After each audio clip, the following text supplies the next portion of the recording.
Bonjour à tous, bienvenue sur Les Numériques. Aujourd'hui, on va vous parler du vélo électrique Canyon Roadlite On dans cette version 9.0 la plus haut de gamme. Ce vélo est original à plus d'un titre, c'est qu'il a un moteur Fazua Evation. C'est le premier modèle qu'on teste avec ce moteur. C'est un moteur extrêmement compact qui se trouve ici en fait. Là on a la batterie qui peut se retirer, là on a le moteur et on a juste un engrenage au niveau du boîtier de pédalier qui va faire tourner l'ensemble.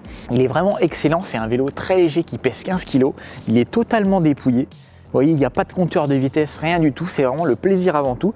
La seule chose, on va dire, numérique qu'on trouve ici, c'est ça. Une toute petite commande tactile qui permet de changer les modes. C'est la seule commande qu'on va trouver sur le vélo. Donc l'assistance, bien sûr, va jusqu'à 25 km/h.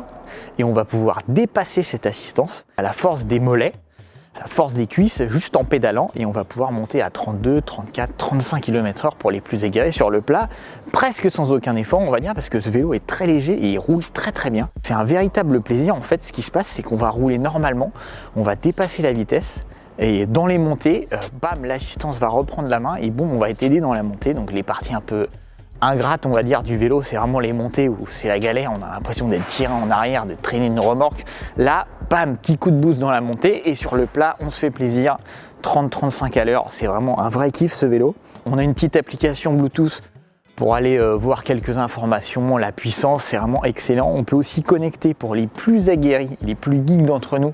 On va pouvoir connecter le moteur à un PC et là on a une application hyper détaillée qui va permettre de modifier les courbes de puissance à sa guise. Donc c'est un vrai vélo pour les connaisseurs, hein.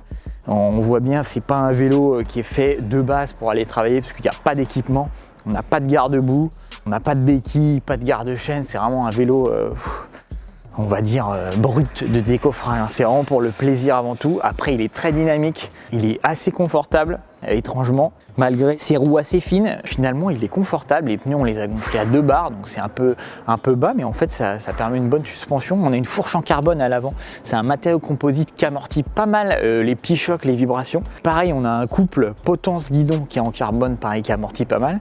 Petit défaut par contre, si on veut changer le guidon, il faut tout changer, en fait il faut racheter une potence et racheter un guidon.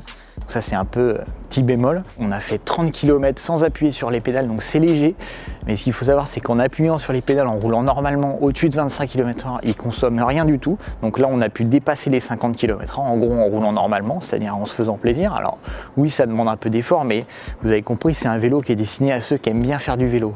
C'est pas vraiment pour se détendre, on va pousser, on va s'amuser avec ce vélo. Voilà, donc ça coûte 3 800 €, c'est très cher pour cette version haut de gamme équipée en XTR et en frein hydraulique.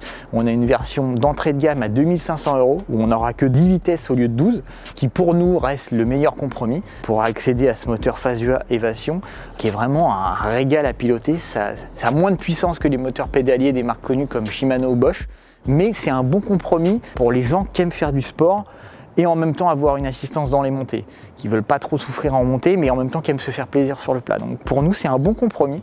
Franchement, c'est une jolie surprise ce vélo. Il prend 4 étoiles et on vous invite à lire le test complet sur Les Numériques.